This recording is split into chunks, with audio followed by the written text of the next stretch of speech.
Okay guys, we got the tank removed. I'll show you inside the hull. Found the culprit after inspecting this thing. I was getting a slight leak here. Wasn't this bad. My screwdriver went right through it. That's how thin it was. But it was a very slow leak, but getting ready to be a big leak. But right here you got a lot of corrosion. You can see where it's rubbing on the bottom here. But on the Glacier Bay, as I discovered, you have these rubber strips that are going the length of the tank, keeping the tank off of the floor from rubbing. Then they had these big blobs of caulk. Right here would be a big blob. You can see where the salt kind of collected inside that blob of caulk and severely corroding the aluminum here. And again, over here, these are blobs of caulk that was trapping water. This whole area here in the back was just sitting in water all the time. The drain for the hull is somewhere flipped over here versus being right in the middle, which we might, when I show you the hull, we might redo that. But all the damage, the big damage is here, and then where these blobs of caulk, but it's all mostly towards the rear end here. You can see where the weld here is starting to deteriorate, because again, all this is sitting in water. You can see the water stain. You can kind of see the water stain. It's like this. I almost sat in the water, salt water, all its life. Right there, because the drain to this is not centered. It's kind of over here. It might be on this side, but it's not centered. It's kind of a weird design. As we move forward, these spots here is where it was the rubber. I guess it settled, and it basically was rubbing on the hull on these spots, but they hadn't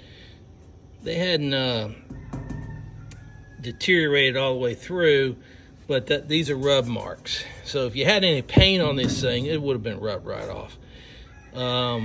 You can see that the bare aluminum, as long as it's getting air, is perfectly fine. I mean, these tanks are 19 years old. This is a 2004 Glacier Bay. But you can see where the caulk is, where it either reacted or is trapped salt water between the caulk, these caulk blobs, which I'll show you. I mean, that's a whole lot worse than rubbing. But this is kind of superficial up in here. This is the front of the tank. All the damage is mostly in the rear of the tank. And we'll show you. The front here is, it's got some mold black on it, but it's virtually perfect condition. Sides are perfect condition. The top on this is in perfect condition. And I'll show you some pictures of it.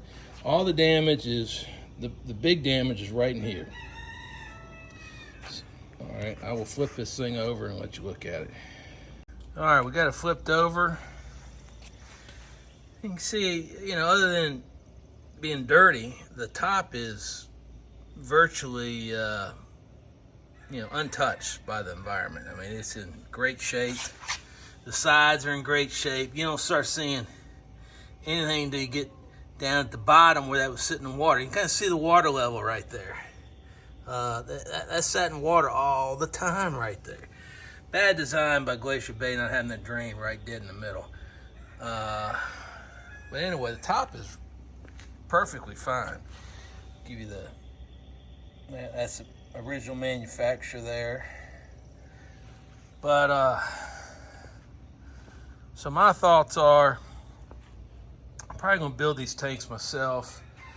I'm gonna get the bottom aluminum bent with an angle, and then I think I'm gonna cut the top off and just reuse it and put it back onto the original, onto the bottom. I'm gonna rebuild the bottom, cut the top off, and weld the top back on to new stuff. and I'll pressure test it and all that. I'm not a TIG professional by any means, but I've done a lot of TIG welding, and as of now, I don't see why I can't build these things. And I'm not going to worry about epoxy coating or the tar method that I forgot what they call it, but because these are almost 20 years old, and you can see where the problem was. And if they were coated on the bottom, it would probably have been rubbed off over the years. It might make it worse. The key on these tanks is not let them rub on anything and get the water drain out of them, it looks like to me. And again, I'll show you the hole here in a minute, and you can see for yourselves the problem areas. But anyway, that's my thought. I think I'm gonna cut the top off and reuse the top and just build me a new bottom section. And as of right now, I don't think it's gonna be that big a deal to do that. Save me a lot of money down the road. And but anyway, I will show you the hole next. All right, guys, this is we finally got the tank out. This is port side, and I hadn't pulled the starboard, but I think it's going to be easier because we won't have this water tank to contend with out in the front. That was slight bear cutting that out, but you got to cut that water tank out. Now, if you notice, you got these rubber strips here. They look like what they call them, but the rubber guards on the outside of a boat. Can't think of the name of them, but they are screwed and caulked in various places. And these blobs of caulk they got covering the screws where my foot is seem to be a problem. They seem to be holding, catching salt and stuff. As I mentioned in the tank, that seems to be a problem. But you can see in the back here, and all this debris, some of this debris is when I cut the tank out, but a lot of it was just accumulation of just crap growing and falling off the tank. And Glacier Bay has one drain hole right here, and it's not clogged up, but you can see it's not centered. And that would be easy to clog up as well, but I'm surprised it's not clogged up. But you can see in this middle here is holding water that gets in here.